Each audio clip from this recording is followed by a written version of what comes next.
योगी और मोदी के साथ मेरे फोटो मत बनाओ, ये थंबनेल मत बनाओ, ये हेडिंग मत बनाओ।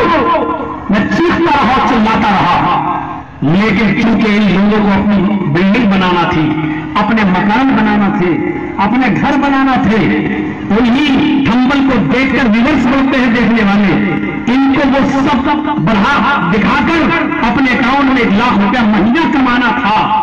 इस कमाई के चक्कर में इन लोगों ने मेरी मां को बुलाया है, मेरे बाप को मजीद डिप्रेशन का शिकार किया है, मेरे बीवी और बच्चों को 6 महीने 5.5 महीने के लिए मुझसे जुदा करके मेरे बच्चों को रोने पर मजबूर किया है।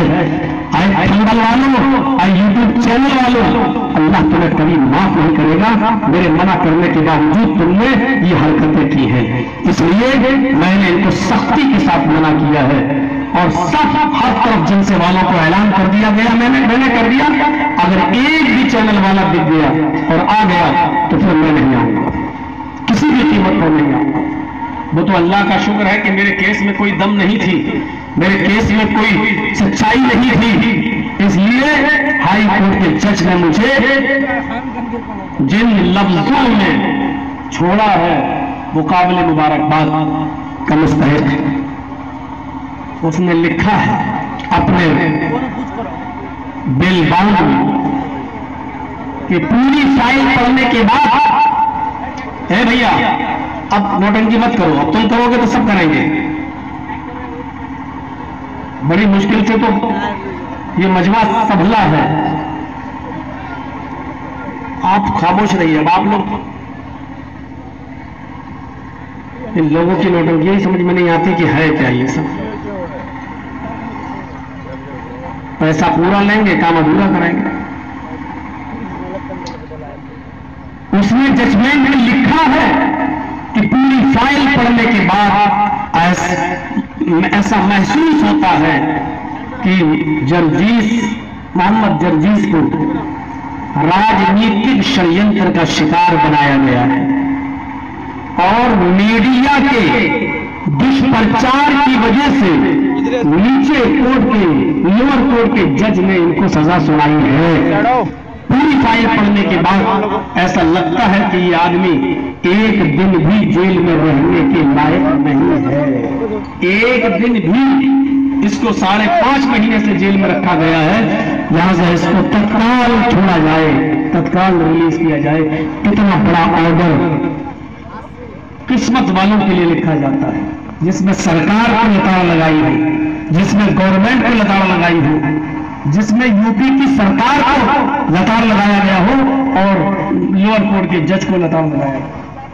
लेकिन हमारी चंद महीनों की मेहनतों मशक्कत जो यहाँ रानी पत्रा का प्रोग्राम था कैंसिल, भरसियार में प्रोग्राम होने वाला था खत्म, सब जन से हमारे चौपट हो गए और हम अंदर गए। जो लोग ये समझते हैं कि मौलाना जर्जीस साहब इतना पैसा मांगते हैं, उनको अपनी गलतफहमी निकाल देना चाहिए जहन से, निकाल देना चाहिए जहन से। मौलवी जर्जीस की डिमांड पर कोई साबित नहीं कर सकता, आपकी मजबूरी है, आप बुला रहे हैं। हम तो कह रहे हैं कि खत्म करिए आप, हम तो आज आपसे भीख मांग रहे हैं कि बिहार के लिए हमारे पास मत आइए। हम मना कर रहे हैं कि मत आइए मेरे पास। मैं कह रहा हूं कि मैं नहीं आना चाहता हूं, मत लीजिए हमसे प्रोग्राम। किसको बुरा लगता है? वो कठमुल्ला जो फेसबुक पे लिखते हैं तहरीरें, लिखे मौलाना जर्जीस बिहार में कदम नहीं रखना चाहते हैं, लिखे, उनको लालच नहीं है, नहीं आना चाहता हूं मैं, लिखे, लेकिन नहीं लिखना है उनको। तुम हमारी कीमत लगाओगे, तुम दोगे हमें पैसा।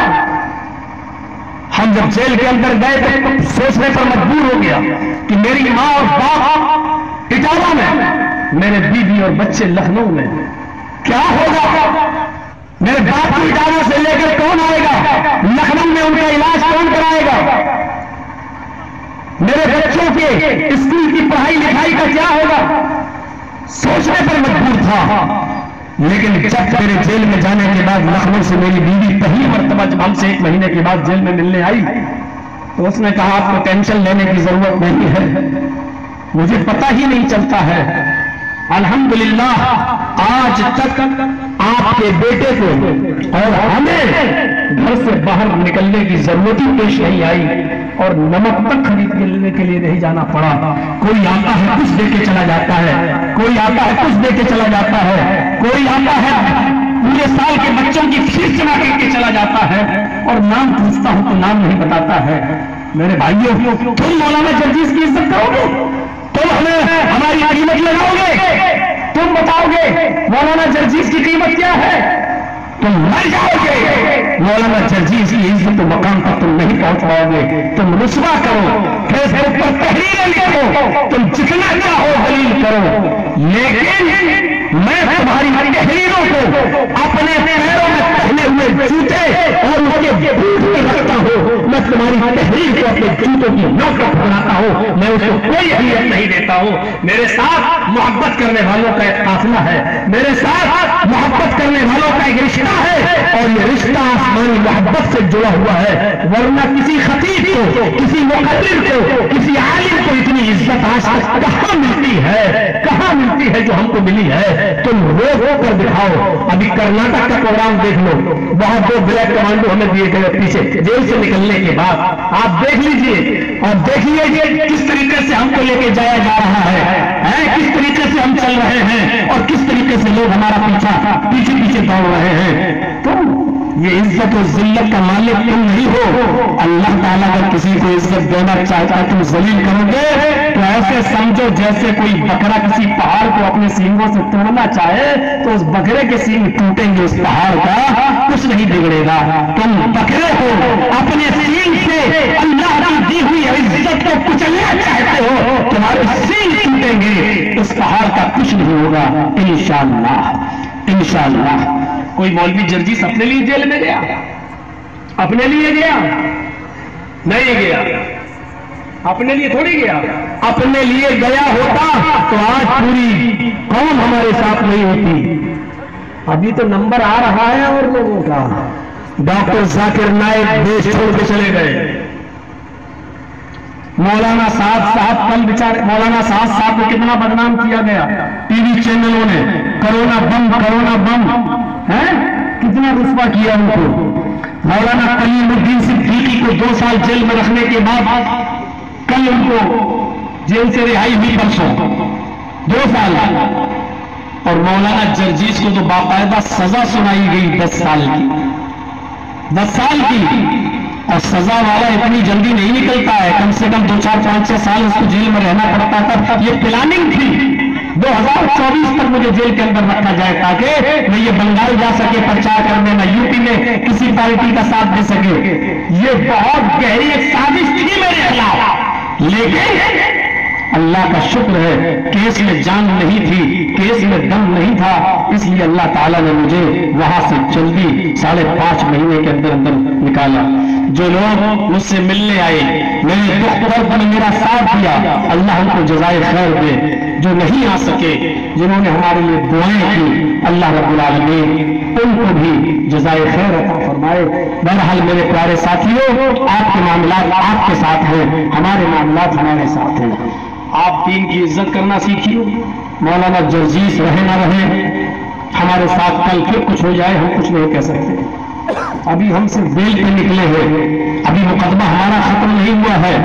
मेरे भाइयों, कल हमारे साथ क्या हो हम नहीं, लेकिन आपसे फिर मैं इज्जत करता हूं, गुजारिश करता हूं, इज्जत करना सीखिए दीन की। खामोशी के साथ इजलास को सुनिए। वैसे ही आजकल इन इजलासों पर पाबंदी की बात चल रही है, रात रात भर जलसों के खिलाफ तहरीरें आ रही हैं, जलसों में 10 लाख 8 लाख रुपया खर्च करते हैं लोग, तो इसके खिलाफ तहरीरें लिखी जा रही हैं। आपके इन जलसों पर बाकायदा कदम लगाने की कोशिश की जा रही है। किशनगंज की सरजमीन पर तो मौलवी जर्जीस पर पाबंदी लगाने की बात भी कह दी गई है और एक अच्छा खासा पढ़ा लिखा मौलवी हमारे बाइकाट का ऐलान फेसबुक पे करता है। उसको बेचारे को मालूम भी नहीं कि बाइकाट कहते किसको है, उसको पता ही नहीं है। एक मामूली जगह का जिम्मेदार उत्तर प्रदेश के अमीर का बाइकाट कर रहा है। न तेरा जिला तेरे साथ है, न तेरा इलाका तेरे साथ है, न तेरी बस्ती तेरे साथ है, न तेरा सूबा तेरे साथ है, न मरकज तेरे साथ है, और तू फेसबुक पे लिख रहा है मौलाना चर्चिश का किशनगंज की सरजमीन पर बाइकाट। अभी मैं सिर्फ स्टेशन पे उतर जाऊं किशनगंज की सरजमीन पर तो हजारों लोग सेल्फी लेकर अपने अपने फेसबुक पे डालकर, अपने व्हाट्सएप ग्रुपों में डालकर अभी उसको जलाने के लिए तैयार है, उसको चौंकाने के लिए तैयार है, हमारे इस्तेमाल के लिए तैयार है। उसके बाद सैकड़ों लोगों ने हमसे कहा मौलाना उसकी क्या हैसियत है वो तुम्हारा बाइकाट करेगा? जो मस्जिदों के नाम पर चंदा करके खा जाता हो, जो मदरसों के नाम पर यतीमों और गरीबों के नाम पर चंदा करके जो पैसा खा जाता हो, वो आपका मुकाबला करेगा और आपके ऊपर बगावत करेगा और आपका बाइकाट करेगा। आप आइए और हमारे यहाँ प्रोग्राम कीजिए। देखिए उसकी माँ ने उसको कितना दूध पिलाया है जो आपको रोक सके किशनगंज की सरजमीन पर जलसे में आने से। मेरे साथ तो आवाम है, मेरे साथ तो पब्लिक है, कौन बाइकाट करेगा? लेकिन मैं खुद चाहता हूं कि अब उन बस्तियों में जाऊं जहां इज्जत के साथ कुरान सुना जाता हो, जहां इज्जत और एहतराम के साथ हदीसें सुनी जाती हो, जहां कुरान और हदीस पर इज्जत और एहतराम के साथ सुनने वाले लोग मौजूद हो, और जहां जलसे की कद्र होती हो, जहां उलमा की कद्र होती हो, जहां उनकी बात मानी जाती हो, वहां जैसे दिए जाए। जहां शोर हंगामे का शिकार हो जाए इजलास, वहां पर इजलास न दिया जाए, क्योंकि सोना और चांदी औरत के गले में अच्छा लगता है। सोना और चांदी अगर किसी सुअर और गधे और कुत्ते के गले में डाल दिया जाए तो उससे सुअर गधे और कुत्ते की इज्जत नहीं बढ़ जाएगी। अगर कोई कुत्ता हो और उसके गले में सोना चांदी का जेवर डाल दो तो कुत्ता कुत्ता ही रहेगा, वो किंग नहीं बन जाएगा। कुरान और हदीस सोना है मेरे भाइयों, इस सोने को वहां खर्च किया जाए, वहां दिया जाए जहां इसको पहनाने से सोने और चांदी की कद्र मंजिलत बढ़ती हुई नजर आए, चमकती हुई नजर आए। अब सोने और चांदी के जेवर को सुअर के गधों के गले में डाल दिया जाए तो न तो गधे की इज्जत बढ़ेगी, न सुअर की इज्जत बढ़ेगी, न कुत्ते की इज्जत बढ़ेगी, और ऐसा करने से सोना और चांदी की अहमियत घट और जाएगी, कम और हो जाएगी। इतना कीमती सोना कुत्ते के गले में पड़ा हुआ है तो सोने और चांदी की कीमत को हम घटाना नहीं चाहते हैं, कुरान और हदीस की कीमत को हम घटाना नहीं चाहते हैं, हम इसको नीचे नहीं करना चाहते हैं। हम चाहते हैं कि ये वहां खर्च हो जहां इसको और ज्यादा चमकता हुआ नजर आए, जहां कुरान और हदीस की इज्जत हो, एहतराम हो, ये मैं वहां खर्च करना चाहता हूं। मैंने अपने जुमलों में बहुत कुछ कह दिया, समझदार होंगे तो समझ गए होंगे, नहीं समझदार होंगे तो कोई बात नहीं, हम फिर भी बचे हुए हैं कि चलो हमारी बात को न समझा तो अच्छा है। हमने जो कुछ कहना था कह दिया। मेरे प्यारे साथियों, ये जेल की सलाखें और ये कुछ नहीं। अल्लाह की कसम आपका हंगामा देखकर तो मुझे लग रहा था जेल में मैं बहुत सुकून से था। आपके हालात देखकर तो मुझे लगा कि बहुत सुकून से था मैं। उधर भी लड़ाई होती थी, झगड़े होते हैं, क्रिमिनल लोग गुंडे लोग उधर भी हैं, लेकिन ऐसा हमने बदतमीजी उधर भी नहीं देखी, ऐसी बदतमीजी हमने भी नहीं देखी। और आज से ज्यादा इज्जत जेल में होती थी जब कुछ क्रिमिनल गुंडे किस्म के लोग मर्डर जो आए करके जब वो लोग आपस में लड़ते थे तो फैसला हम ही से करवाया जाता था, मौलाना साहब फैसला करो, हम दोनों में कौन सच है, हम दोनों में कौन सही है। अरे आप क्या इज्जत करेंगे यार, आपसे ज्यादा इज्जत तो जेल के वो मर्डर करने वाले, वो कातिल लोग बेचारे जो आजीवन सजा भुगत रहे, उम्र कैद की सजा भुगत रहे, वो लोग हमारी करते थे। हमारे और आपके पास क्या ईमान होगा जब हम चंद लोगों में बातें करते थे कुरान हदीस की, जब हम बैठकर वक्त पास नहीं होता, टाइम पास करने के लिए जहां एक दो हदीस सुनाते तो आपसे ज्यादा गैर मुस्लिम वहां मेरी बातें सुनने के लिए बैठ जाते थे और जमा हो जाते थे कि चलो मौलाना साहब की बातें सुने, इनकी गुफ्तगू सुने। ये वही मौलाना है जो टीवी पर दिखाया गया मीडिया में और ये हमारे पास चले आए। मतलब वो लोग भी टीवी में देख रहे थे। आजकल तो जेलों में टीवी भी होती है ना, आपको मालूम है? जो लोग जेल में गए उनको अच्छी तरीके से मालूम है। आपकी बस्ती के भी 4-5 आदमी थे हमारी जेल में, आपके कटिहार के भी लोग थे। मैंने उनसे पूछा तुम किस जुर्म में आए हो, तुमने क्या कसूर किया? बोले एटीएम से पैसा चोरी करना था, एटीएम से पैसा निकालता था। वाह रे लोग कितने अच्छे काम में गए थे, धोखा देकर एटीएम का नंबर लेकर पैसा निकाल लिया। हाँ साहब, आपका कोई अभी ओटीपी आएगी, दीजिए आपका 25 लाख रुपया निकला हुआ है, अभी आपके अकाउंट में डाला जाएगा, अभी आप वो 12 अंक बताइए, वो 16 अंक बताइए, जो आपके वो बेचारा भोला भाला आदमी लिखाता चला जाता है, उसमें पकड़े गए वो 4-5 आदमी बेचारे एटीएम की चोरी में पकड़े गए। मैंने उससे पूछा, अरे तुम तो, बोले अरे मौलाना साहब हम तुम्हारे जलसे में गए थे। हमने कहा तुम किस में आए हो? वो चोरी करते पैसा निकालते थे एटीएम से। सही बात है कि हाँ। हमने कहा चलो बेल हो जाएगी, छूट जाओगे, 1-2 महीने में तुम चले जाओगे, अब क्या करोगे? कहा कि फिर यही काम करेंगे। बड़े जिद्दी होते हैं यार, और खास तौर पर पता नहीं आप लोग किस मिट्टी से पैदा करें, फिर वही काम करोगे।